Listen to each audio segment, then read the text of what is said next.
Gemoedsrus deur selfbedaring.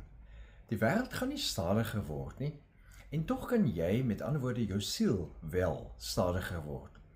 Ons het onlangs in die oggendverkeer na die middestad van Kaapstad gery om vir ons visums aansoek te doen. En ons kon met die verpligte spoed vir hier van ons huise Somerset-Wes wegtrek, maar gou het dit verander tot 'n slakkepas as gevolg van die druk oggendverkeer. Gelukkig het ons vroeg genoeg weggetrek om betyds te wees. Maar met taksies wat indruk en mense wat vir mekaar toet of vinnige gaping probeer vat, kos dit heel wat geduld om nie vies te raak vir almal se ongeduld nie.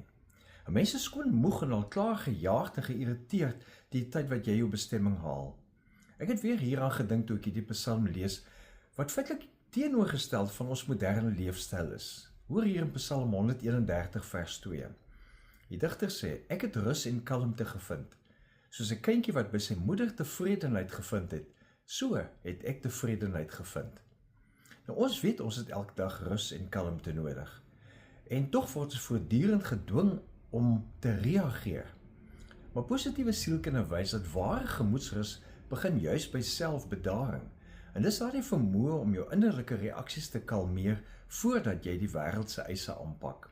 James Gross verduidelik in sy invloedryke werk dat die regulering van jou emosies doelbewus begin by wat hy noem situation selection en kognitiewe herwaardering.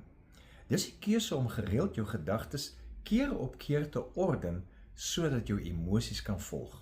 So selfbedaring is nie 'n passiewe prosesie, dis 'n daad van geestelike volwassenheid, dis om die keuse te maak om dit te doen. En wanneer jy Psalm 131 vers 2 hardop sê, hierdie woorde om dan juist te kan sê, ek het rus en kalmte gevind, soos 'n kindjie by sy moeder. Wanneer jy dit hardop sê, herinner jy jou liggaam en jou gees, jy hoef nie in chaos te bly leef nie. Jy mag rus vind in God se teenwoordigheid, soos 'n kind wat veilig voel by sy ouer.